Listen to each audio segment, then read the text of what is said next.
Oke, assalamualaikum warahmatullahi wabarakatuh. Sekarang kita lanjut lagi ya pembahasan cinta dari perspektifnya Jalaluddin Rumi. Menurut Rumi, dalam syairnya, cinta adalah intinya, dunia hanya kulitnya. Cinta adalah manisannya dan dunia hanya piringnya. Agamaku adalah agama cinta, adalah malu bagiku hidup melalui jasad dan roh belaka. Begitu engkau kehilangan cinta, maka hidupmu hanya jasad dan roh. Ya,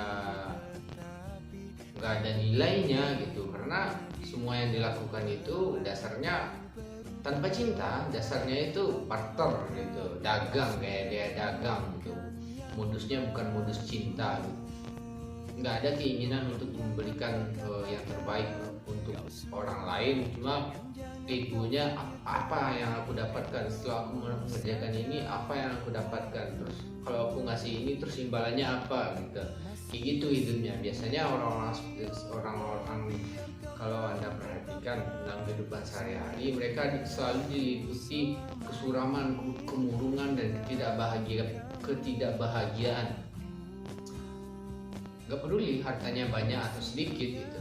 Kebanyakan sih memang ya yang hartanya sedikit, tapi materi tidak menjamin seorang itu bahagia atau tidak gitu. Ya kita bisa contoh banyak kasus yang barusan kan, artis dengan bayaran sekian untuk orang kaya nomor sekian, tapi terjebak juga dalam dunia narkoba gitu. Kenapa? Karena di dalamnya saya menduga di dalamnya tidak ada kebahagiaan hidup, cuma barter apa yang bisa saya dapat dan apa yang bisa saya dapatkan. Kalau itu syairnya Rumi, aku malu kalau hidup hanya dengan jasad dan roh belaka gitu. Tapi kalau kita lihat dari perspektif lain, kayak perspektifnya Robert Greene, sangat menyedihkan orang-orang yang nggak punya cinta ini. Robert Greene pernah bilang gini dalam bukunya, hindarilah orang-orang yang sial dan tidak bahagia, karena kesialan dan ketidakbahagiaan itu menular katanya. Tambah lagi quote-nya Einstein gitu. Mereka memiliki masalah untuk setiap solusi gitu. Pernah gak sih kata-kata kayak gitu. Ya itu yang bilang bukan saya ya, tapi filsuf atau ilmuwan yang dari lebih dulu yang saya belajar dari mereka gitu ya. Begitu sumpuknya hidup tanpa cinta itu, maka cintailah. Minimal kalau kamu gak punya pacar atau gak punya pasangan atau gak punya siapapun yang kamu cintai gitu, minimal cintailah produk-produk Indonesia. Oke, kita lanjut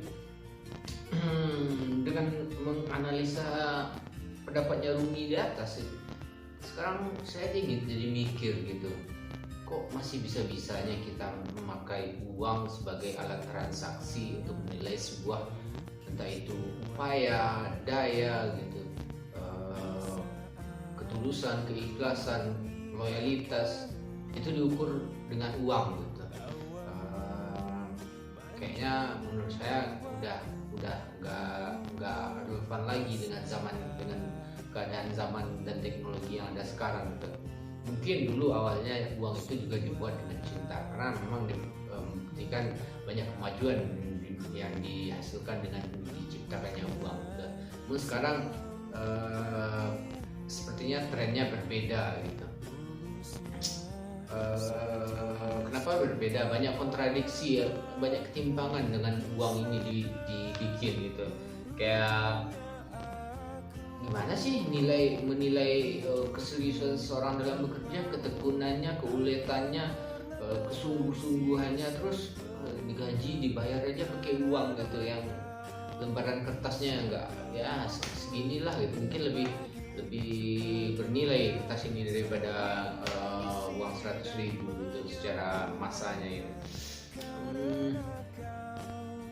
Saya berpikir mungkin saja uang kripto yang ada di internet sekarang itu berevolusi menjadi semacam subscribernya di YouTube lah gitu. Semakin banyak orang yang kamu puaskan, semakin banyak orang yang kamu bahagiakan gitu, maka nilai kamu akan kamu akan sejajarkan dengan materi yang ada gitu. Saya berharapnya seperti itu, karena dalam banyak riset yang saya baca gitu, memang pengarahan neuroscience itu memang udah kesana gitu, memang udah ada yang kesana, dan melihat perkembangan teknologi juga kayak gitu gitu. Ya contohnya subscriber YouTube itu. Kemudian ada lagi ya, kalau Anda pernah nonton videonya Zetgests Addendum, ya betapa kacaunya dunia ini karena uang gitu, karena manajemen uang. Ya silakan kalau mau bantah, silakan dengan bantahan ilmiah, saya akan terima. Tapi saya yakin dan percaya setiap dari kita yang memperhatikan gimana jalannya uang di atas bumi ini sekarang gitu akan kaget ketika mendengar penjelasan ilmiah juga dari videonya Zetgests Addendum itu. Saya lupa pengarangnya siapa di video itu, tapi yang di dalamnya orang-orang yang kompeten di bidangnya saya lihat gitu ya.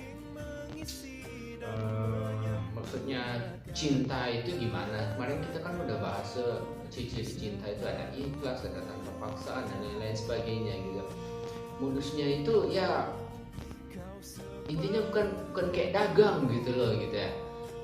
Kalau dagang kan aku kasih apa terus aku dapatnya apa, aku melakukan apa terus aku imbalannya apa gitu. Termasuk dalam beragama.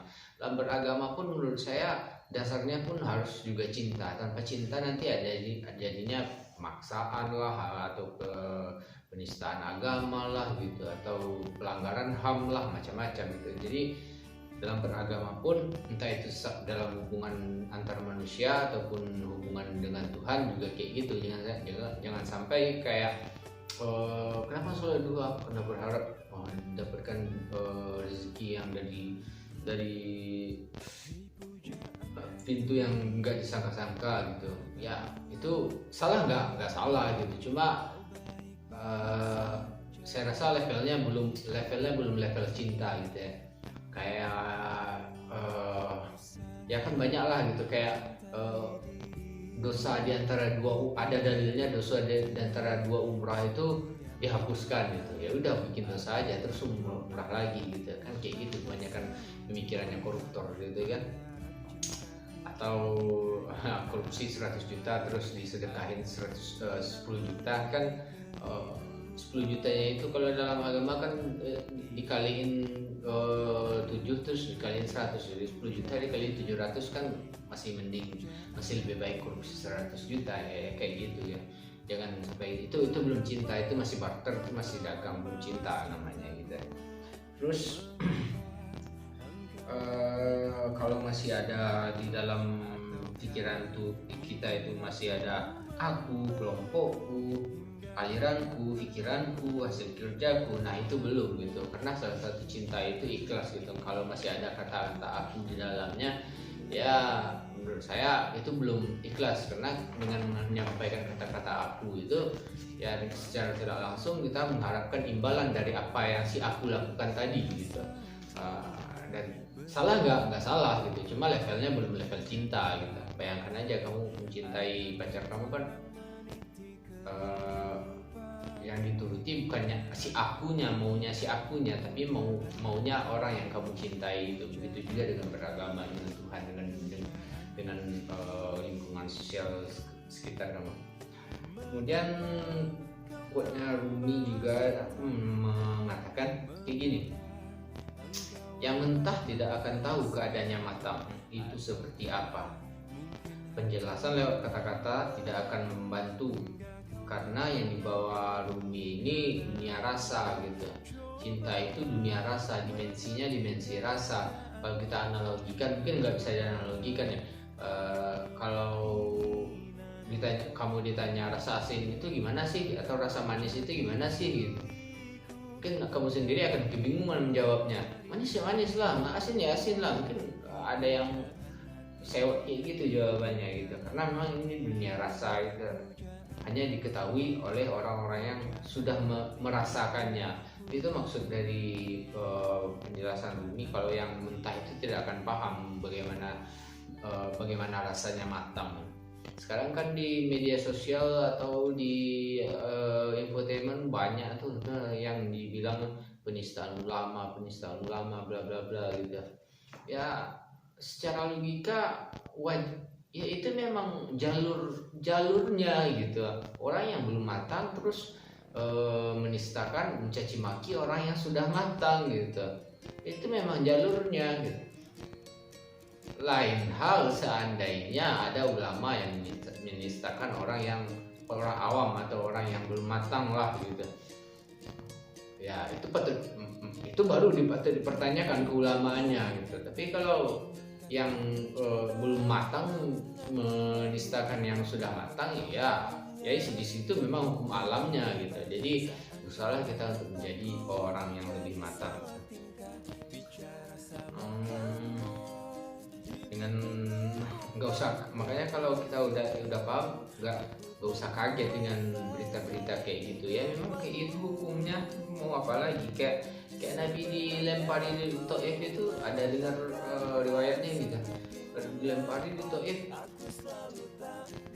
nggak dibalas kan, Nabi nggak balas gitu, malah ditawari oleh Jibril untuk membalas, Nabi nggak mau gitu. Ujung-ujungnya didoain gitu biar dapat hidayah ya gitulah. Nabi paham kalau dia itu belum matang gitu. Jadi terus kemudian biasanya kalau orang matang itu gitu, kalau dia nggak menyendiri atau dia berusaha mematangkan orang lain gitu, ketika dia masih punya energi, dia masih berusaha untuk mematangkan orang lain. Dalam proses mematangkan orang lain ini juga harus dimodusi oleh cinta. Caranya itu, pendekatannya itu juga pendekatan cinta, tidak ada paksaan di dalamnya, tidak ada imbal balik di dalamnya, dan kayak inilah gitu, kamu marah-marahin orang maling. Nah, orang maling dimarahin kayak nggak ada kerjaan aja gitu. Orang maling itu dicari solusinya gitu, dicari solusinya, entah itu dengan meningkatkan kesejahteraannya atau dengan meningkatkan keamanan tempatnya di maling itu, atau gimana caranya. Jadi kita tuh sehari-hari kerjanya itu ya ikhlas gitu, dengan cinta gitu ya. Kita melakukannya senang, dan seperti bahasan kita kemarin ya, apapun efek yang ditimbulkan oleh cinta itu pasti indah. Kalau nggak indah berarti itu bukan cinta gitu. Jadi kalau orang malingnya merasa lebih tertekan, berarti kamu bukan mencintai cinta, mengajarinya dengan cinta gitu, tapi mungkin egomu yang muncul gitu, atau keakuanmu yang muncul.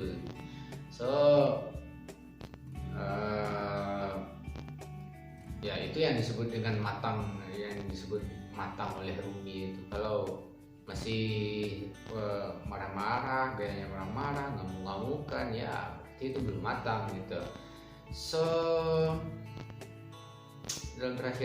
Dalam sesi terakhir ini saya mengajak kamu gitu, untuk mulai dari sekarang untuk mulai mencari solusi, untuk berhenti mempermasalahkan masalah dan mulai mencari solusi dari setiap masalah yang ada. Jangan sampai kamu termasuk kriteria yang dibilang Einstein itu, mereka memiliki masalah untuk semua solusi. Ya udah ya, sekian, terima kasih. Astagfirullah khairat. Wassalamualaikum warahmatullahi wabarakatuh.